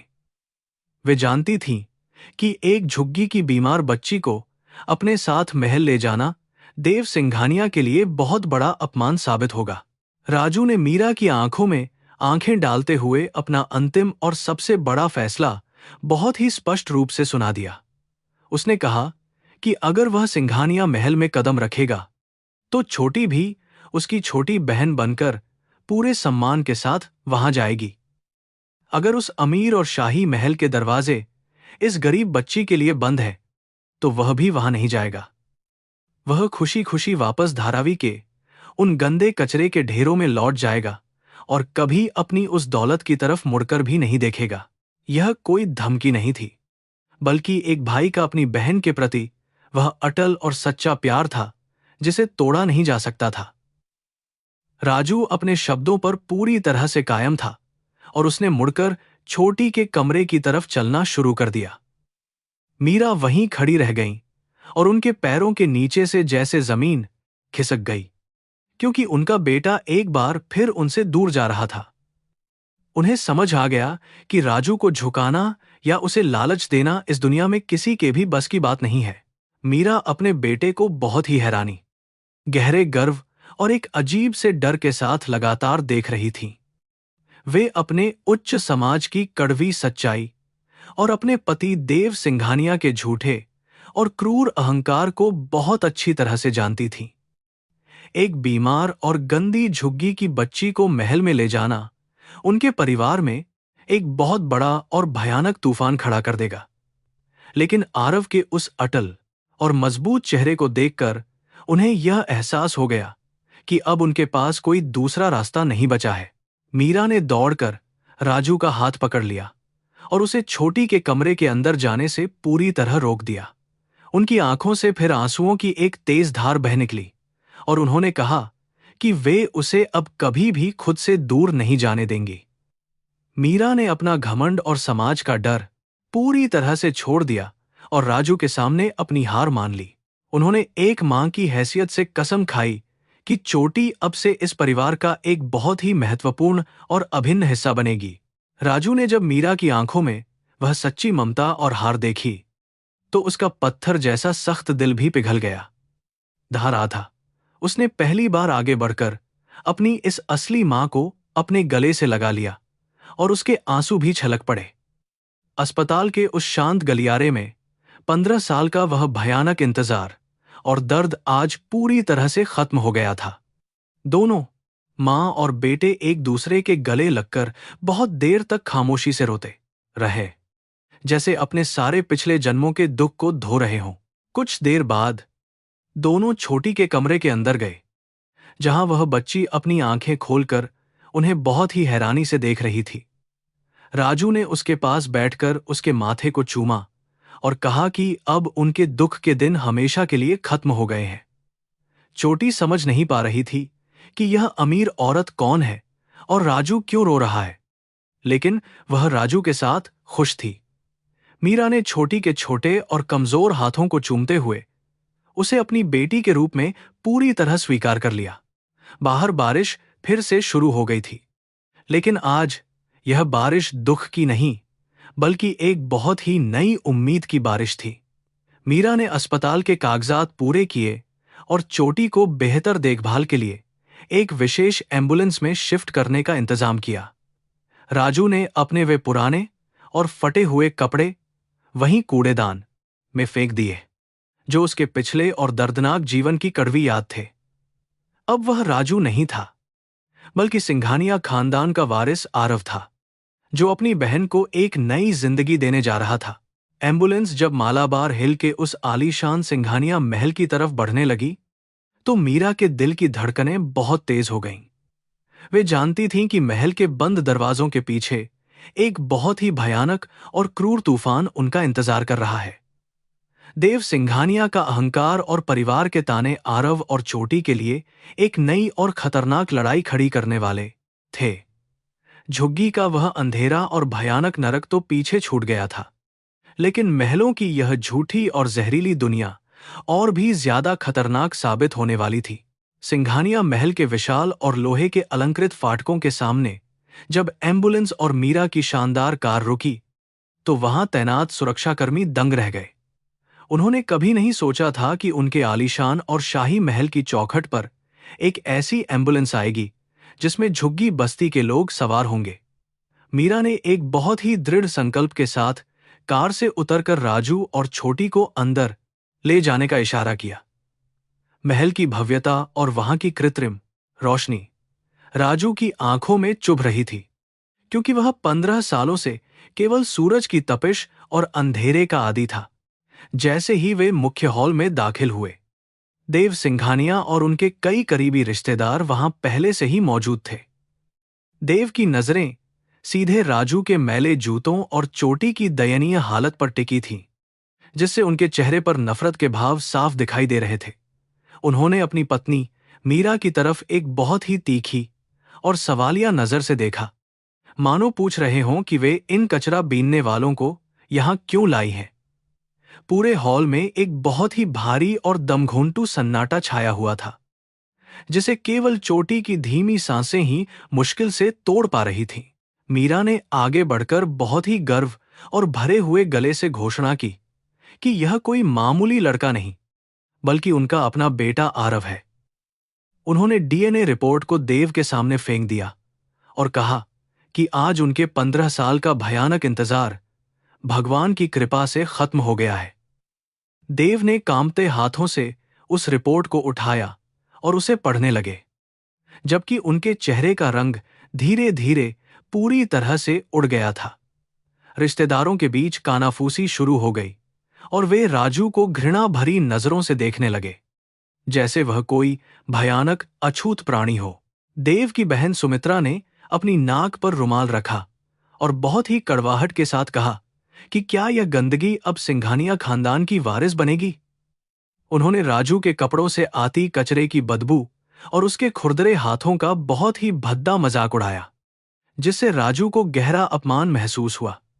रिश्तेदारों ने मीरा पर आरोप लगाया कि वे पागल हो चुकी हैं और किसी भी सड़क छाप लड़के को अपना बेटा बता रही हैं। महल की वे दीवारें, जो कभी खुशियों का प्रतीक थीं, आज इन तीखे और जहरीले तानों से बहुत ही बुरी तरह गूंज रही थीं। मीरा ने अपनी ननद को करारा जवाब दिया और कहा कि खून कभी गंदा नहीं होता, चाहे वह महल में रहे या किसी गंदी बस्ती के कचरे में। उन्होंने देव से कहा कि वे अपने बेटे को पहचाने, जिसकी आंखों में बिल्कुल उन्हीं की तरह एक बहुत ही गहरी चमक और स्वाभिमान मौजूद है। देव सिंघानिया उलझन में थे। एक तरफ उनका इकलौता बेटा था और दूसरी तरफ समाज में उनकी साख और झूठा अहंकार खड़ा था। उन्होंने राजू की तरफ एक कदम बढ़ाया, लेकिन उसके मैले शरीर को छूने की हिम्मत वे आज भी बिल्कुल नहीं जुटा पा रहे थे। तभी देव की नजर स्ट्रेचर पर लेटी उस विकलांग और अंधी बच्ची छोटी पर पड़ी, जो डर के मारे कांप रही थी और राजू का हाथ ढूंढ रही थी। देव ने बहुत ही गुस्से में मीरा से पूछा कि इस अनाथ और बीमार लड़की का उनके शाही घर में क्या काम है और इसे यहां क्यों लाया गया है। उन्होंने आदेश दिया कि आरव भले ही यहां रहे, लेकिन इस लड़की को तुरंत किसी सरकारी अनाथालय या अस्पताल में भेज दिया जाना चाहिए। देव की यह क्रूर बात सुनकर राजू का चेहरा गुस्से से एकदम लाल हो गया और उसकी मुट्ठियां मजबूती से खिंच गईं। राजू ने पहली बार अपना मुंह खोला और उसकी आवाज किसी दहाड़ की तरह पूरे हॉल में गूंज उठी, जिसने सबको पूरी तरह से खामोश कर दिया। उसने बहुत ही साफ शब्दों में कहा कि चोटी उसकी बहन है और वह उसे इस आलीशान जेल में अकेला छोड़कर कहीं भी नहीं जाएगा। उसने अपने पिता की आंखों में आंखें डालकर कहा कि जिस दौलत में इंसानियत और अपनों के लिए प्यार न हो, वह दौलत उसके लिए केवल एक रद्दी कागज के समान है। राजू के इस कड़े और साहसी रुख ने सिंघानिया परिवार के सभी लोगों को बुरी तरह से हिलाकर रख दिया। सुमित्रा ने फिर से व्यंग्य करते हुए कहा कि एक कचरा बीनने वाले के मुंह से ऐसी बड़ी बातें शोभा नहीं देती और उसे अपनी औकात नहीं भूलनी चाहिए। उसने राजू को याद दिलाया कि वह अब इस शहर के सबसे अमीर आदमी का बेटा है और उसे इन छोटे लोगों का साथ छोड़ देना चाहिए। राजू ने मुस्कुराते हुए जवाब दिया कि उसने गरीबी में रहकर भी अपना स्वाभिमान कभी नहीं बेचा और वह आज भी वही राजू है जो मेहनत की खाता है। उसकी बातें किसी धारदार तलवार की तरह अमीर रिश्तेदारों के खोखले अहंकार को बुरी तरह से काट रही थीं। देव सिंघानिया ने अपना अंतिम फैसला सुनाते हुए कहा कि अगर आरव को इस घर में रहना है तो उसे उस लड़की और अपने पुराने अतीत को हमेशा के लिए भूलना होगा। उन्होंने एक शर्त रखी कि राजू को अपनी पुरानी आदतों और उन झुंगी वाले दोस्तों से नाता तोड़ना होगा ताकि वह एक असली वारिस बन सके। राजू ने छोटी के स्ट्रेचर को पकड़ा और बहुत ही शांति से महल के मुख्य दरवाजे की तरफ वापस मुड़ गया, जिससे मीरा की चीख निकल गई। उसने साबित कर दिया कि उसके लिए वफादारी और प्यार किसी भी दौलत से बहुत ऊपर है। मीरा ने बीच में आकर राजू को रोका और देव के सामने एक शेरनी की तरह खड़ी हो गईं, जो अपने बच्चे के हक के लिए लड़ रही थी।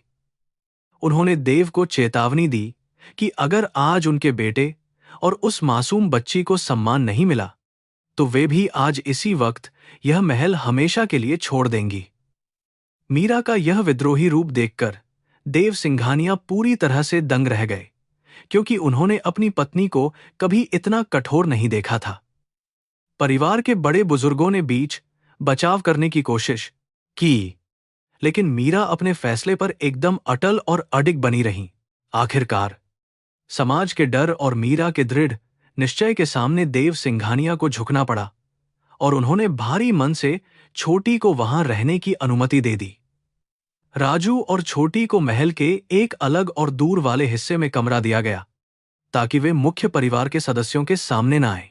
नौकरों को सख्त हिदायत दी गई कि वे इन लोगों के पास न जाएं और उनके साथ कोई भी मानवीय रिश्ता न बनाएं। इस शाही महल के अंदर राजू और चोटी के लिए एक नई और बहुत ही कठिन परीक्षा अब शुरू हो चुकी थी। रात के समय राजू उस आलीशान मखमली बिस्तर पर लेटा हुआ था, लेकिन उसे वहां बिल्कुल भी नींद नहीं आ रही थी, क्योंकि वह ठंडी जमीन का आदी था। उसे धारावी की वे संकरी गलियां और वहां का शोर याद आ रहा था, जहां कम से कम लोगों के दिलों में एक दूसरे के लिए सच्ची गर्माहट थी। पास के बिस्तर पर चोटी सो रही थी, लेकिन वह भी बीच बचाव में चौंक कर उठ जाती थी और राजू का हाथ पकड़ लेती थी। इस सोने के पिंजरे में वे दोनों खुद को बहुत ही अकेला, असुरक्षित और पूरी तरह से पराया महसूस कर रहे थे। अगले कुछ दिनों तक रिश्तेदारों ने राजू को नीचा दिखाने का कोई भी मौका नहीं छोड़ा और उसे बार बार उसकी पुरानी गरीबी की याद दिलाई। भोजन की मेज पर जब राजू अपने हाथों से खाना खाता तो सुमित्रा उसे घृणा भरी नजरों से देखती और उसके तौर तरीकों का बहुत ही क्रूर मजाक उड़ाती। राजू इन सब अपमानों को चुपचाप पी जाता, क्योंकि वह नहीं चाहता था कि उसकी मां मीरा को उसके कारण और ज्यादा दुख झेलना पड़े। उसका धैर्य और सहनशीलता किसी हिमालय पर्वत की तरह मजबूत थी, जो हर तूफान को चुपचाप सह लेता था। एक दिन देव सिंघानिया ने राजू को अपने दफ्तर में बुलाया और उसे कुछ व्यापारिक कागजात दिखाकर उसे पढ़ने और समझने के लिए कहा, जो राजू के लिए नामुमकिन था। जब राजू ने स्वीकार किया कि वह अनपढ़ है, तो देव ने बहुत ही जोर से ठहाका लगाया और कहा कि एक अनपढ़ लड़का कभी भी उनका वारिस नहीं बन सकता। उन्होंने राजू को बहुत ही कड़वे शब्द कहे कि वह केवल खून से सिंघानिया है, लेकिन असल में वह आज भी वही कचरा बीनने वाला मामूली लड़का है। राजू ने सिर झुकाकर यह अपमान भी सह लिया, लेकिन उसकी आंखों में चमक कम नहीं हुई। मीरा ने राजू के लिए विशेष शिक्षकों का प्रबंध किया ताकि वह पढ़ना लिखना सीख सके, लेकिन घर के माहौल में पढ़ाई करना उसके लिए बहुत मुश्किल था। रिश्तेदारों के बच्चे राजू को चिढ़ाते और उसके पीछे पीछे कचरा राजा कहकर चिल्लाते, जिससे राजू के मन में एक बहुत ही गहरी और पुरानी पीड़ा जाग उठती थी। छोटी को भी घर के बगीचे में जाने की अनुमति नहीं थी, क्योंकि सुमित्रा को डर था कि वह अपनी व्हीलचेयर से उनके कीमती फूलों को खराब कर देगी। इस महल में इंसानियत दम तोड़ रही थी और केवल झूठा दिखावा ही चारों तरफ जीवित था। राजू अक्सर छोटी को लेकर महल की छत पर चला जाता, जहां से उसे दूर झुग्गियों की रोशनी धुंधली नजर आती थी, जो उसे अपने घर जैसी लगती थी। वह सोचता था कि क्या सच में वह इस नफरत भरी और ठंडी दुनिया का हिस्सा बनने के लिए ही वापस लौटा है, या यह उसकी नियति का कोई खेल है। छोटी उससे पूछती कि भैया, क्या हम वापस अपने घर नहीं जा सकते, जहां लोग हमसे इतनी नफरत नहीं करते थे और प्यार से बात करते थे। राजू के पास अपनी छोटी बहन के इन मासूम सवालों का कोई भी सही और संतोषजनक जवाब नहीं था। मीरा सिंघानिया अपने पति और रिश्तेदारों के इस कठोर व्यवहार से बहुत ही ज्यादा दुखी थीं और वे दिन रात भगवान से प्रार्थना करती थीं कि सब ठीक हो जाए। वे जानती थीं कि राजू का दिल सोने का है और एक दिन उसके कर्म ही इन पत्थर दिल लोगों की आंखों से अहंकार की पट्टी को पूरी तरह हटा देंगे। लेकिन उन्हें ये अंदाजा नहीं था कि वह दिन इतनी जल्दी और इतने भयानक रूप में उनके सामने आने वाला है, जो सब कुछ बदल देगा।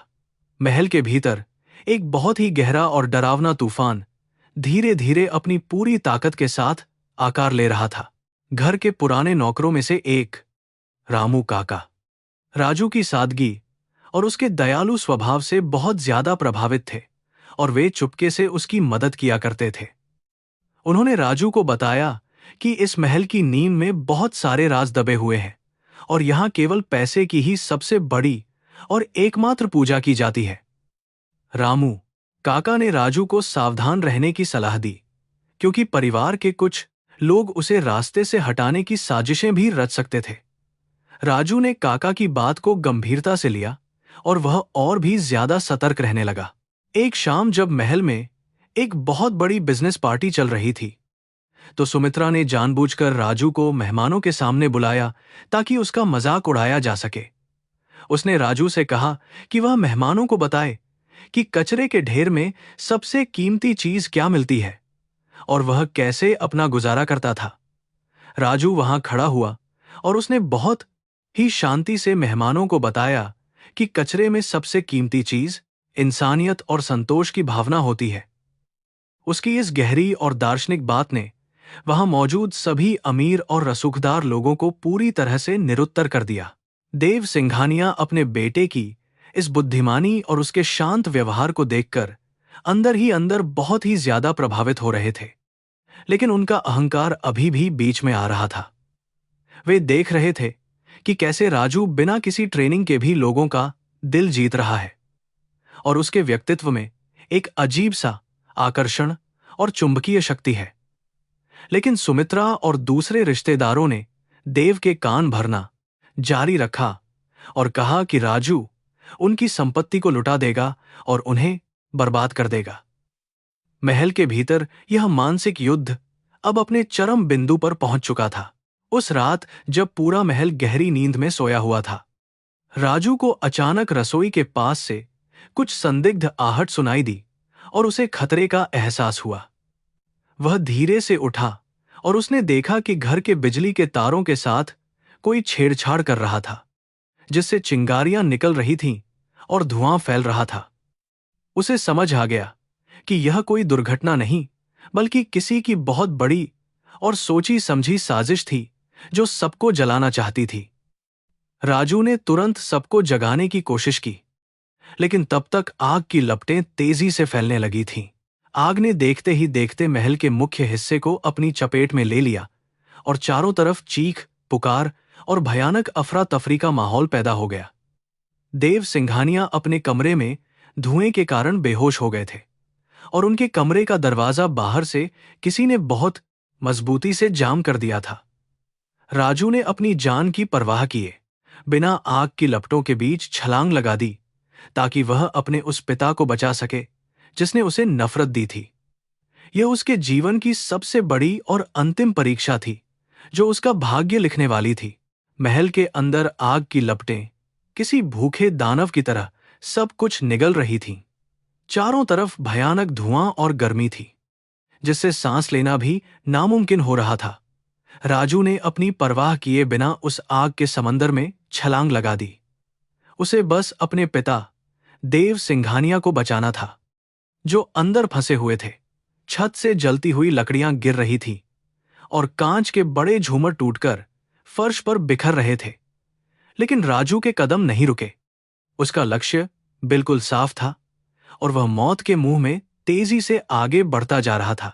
देव सिंघानिया के कमरे के बाहर पहुंचकर राजू ने देखा कि दरवाजा बाहर से बहुत मजबूती से बंद किया गया था। यह साफ तौर पर किसी की गहरी साजिश थी ताकि देव आग में जलकर मर जाएं। राजू ने अपनी पूरी ताकत लगाकर उस भारी और मजबूत दरवाजे को तोड़ने की कोशिश शुरू कर दी। धुएं की वजह से उसकी आंखें जल रही थीं और खांसी आ रही थी। कई जोरदार धक्कों के बाद आखिरकार दरवाजा एक भयानक आवाज के साथ टूट गया। अंदर कमरे में धुआं भरा था और देव फर्श पर बेहोश पड़े थे। राजू तुरंत अपने पिता के पास पहुंचा और उन्हें होश में लाने की कोशिश की, लेकिन वे अचेत थे। उसने बिना समय गंवाए देव सिंघानिया के भारी शरीर को अपने कंधों पर उठा लिया। उसी समय कमरे की छत का एक बहुत बड़ा हिस्सा भयानक आवाज के साथ नीचे गिरने लगा। राजू ने अपनी जान की परवाह न करते हुए अपने पिता के शरीर को पूरी तरह से ढक लिया। यह एक बेटे का अपने पिता के लिए सबसे बड़ा और निस्वार्थ बलिदान था, जो हर दर्द सहने के लिए तैयार था।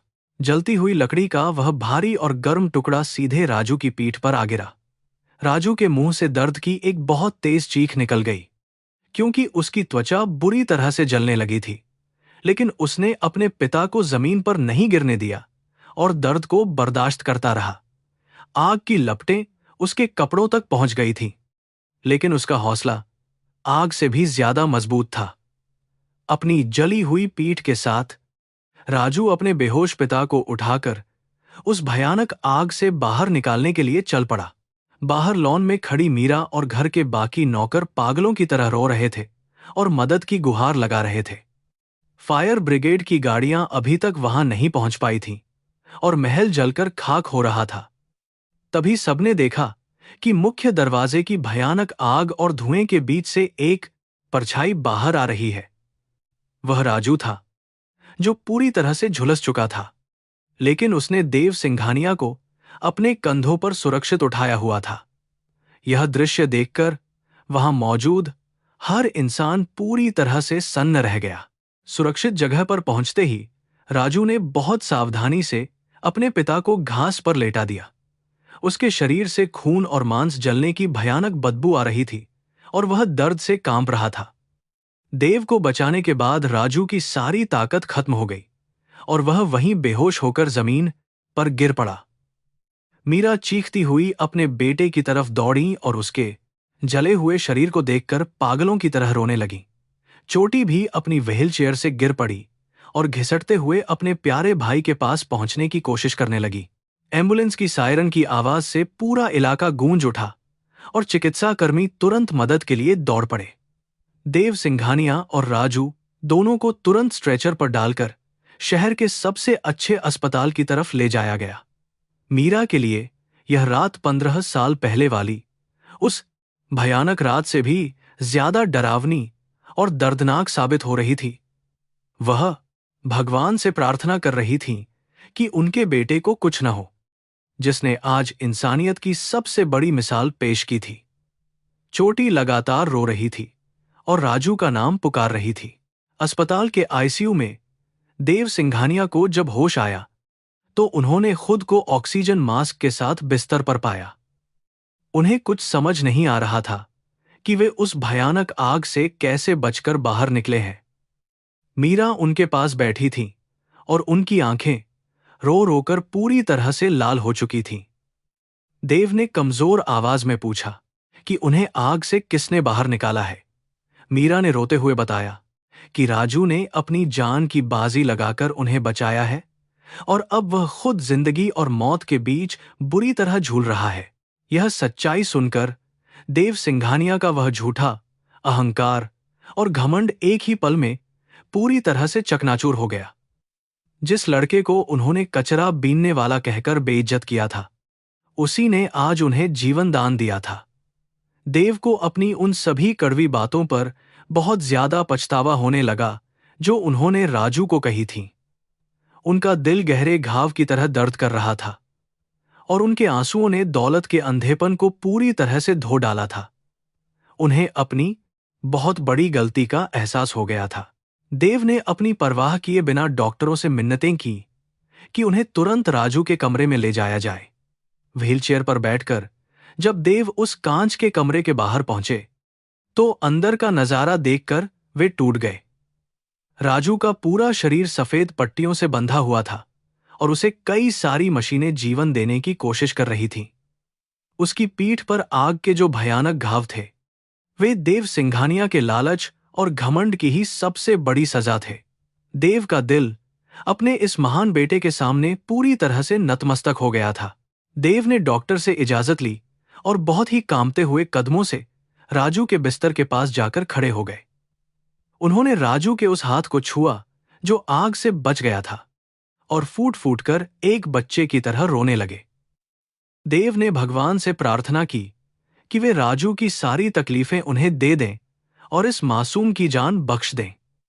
उन्होंने रोते हुए राजू से अपनी हर उस क्रूर बात के लिए माफी मांगी जिसने उस अनाथ लड़के के दिल को बुरी तरह से चोट पहुंचाई थी। यह एक पिता का सच्चा पश्चाताप था। देव के आंसुओं की गर्माहट महसूस करके राजू ने बहुत ही मुश्किल से अपनी सूजी हुई और भारी आंखें खोलीं। अपने सामने अपने पिता को रोते हुए देखकर राजू के होठों पर एक बहुत ही शांत और प्यारी सी मुस्कान आ गई। उसकी आंखों में देव के लिए कोई भी गुस्सा, नफरत या शिकायत बिल्कुल नहीं थी, बल्कि सिर्फ अथाह प्यार था। उसने बहुत ही धीमी आवाज में अपने पिता को सांत्वना दी कि वे रोए नहीं, क्योंकि एक बेटे का धर्म ही अपने पिता की रक्षा करना होता है। उसका यह जवाब देव को और भी रुला गया। देव ने राजू का माथा चूमा और उसे पहली बार अपने दिल से पूरे सम्मान के साथ आरव कहकर पुकारा। उन्होंने कहा कि आज से वह सिर्फ सिंघानिया खानदान का वारिस ही नहीं, बल्कि इस परिवार का सबसे बड़ा गौरव है। देव ने स्वीकार किया कि दौलत इंसान को बड़ा नहीं बनाती, बल्कि उसके कर्म और उसका चरित्र उसे महान बनाते हैं। राजू ने अपने पिता को सच्चे मन से माफ कर दिया और इस तरह उस परिवार के बीच की नफरत की वह भयानक दीवार हमेशा के लिए गिर गई और प्यार जीत गया। तभी मीरा छोटी को व्हीलचेयर पर लेकर वहां आईं, जो राजू की हालत देखकर बहुत ज्यादा डरी हुई और उदास थी।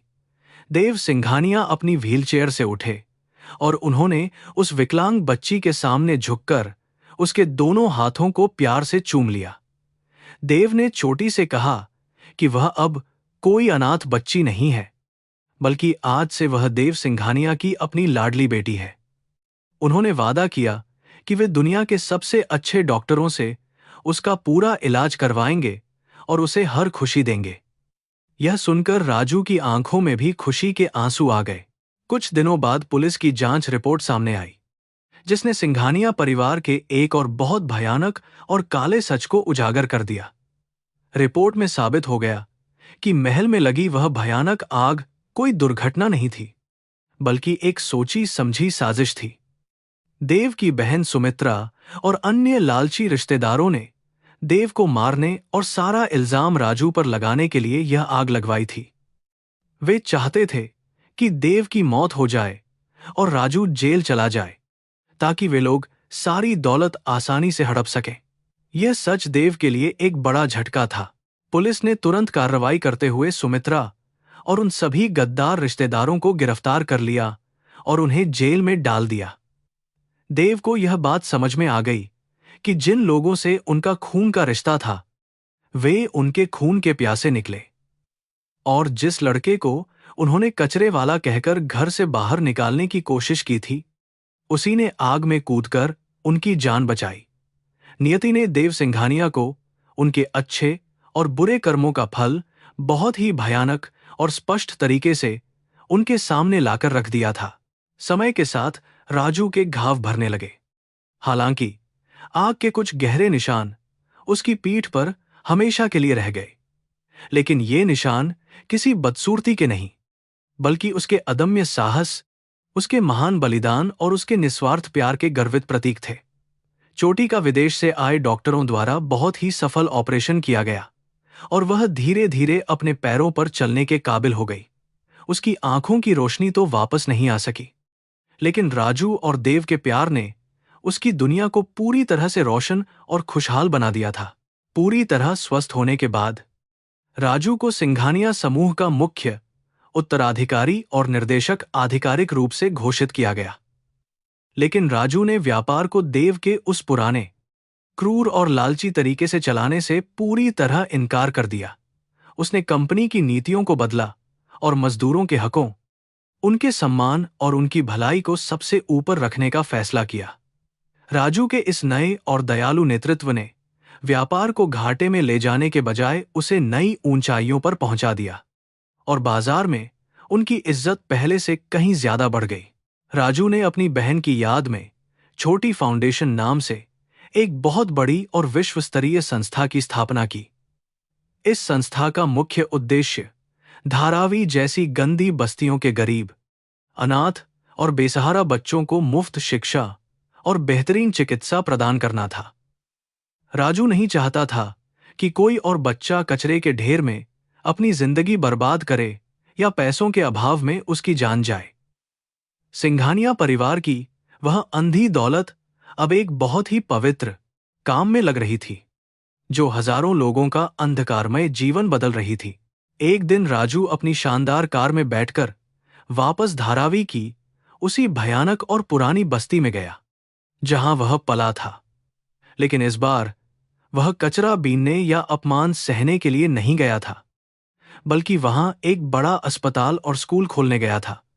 बस्ती के जो लोग कभी उसे गालियां देते थे, आज वे भगवान की तरह उसके सामने हाथ जोड़कर खड़े थे और रो रहे थे। राजू ने उन्हें गले लगाया और साबित कर दिया कि उसका दिल आज भी उतना ही शुद्ध है जितना उस पुरानी और गंदी झोपड़ी में था।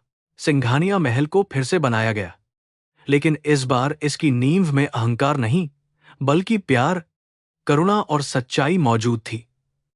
मीरा की आंखों के वे आंसू जो 15 सालों तक दुख और पीड़ा से बहे थे, अब हमेशा के लिए सूख चुके थे। वे अपने परिवार को एक साथ खुश और सुरक्षित देखकर भगवान का हर दिन शुक्रिया अदा करती थीं।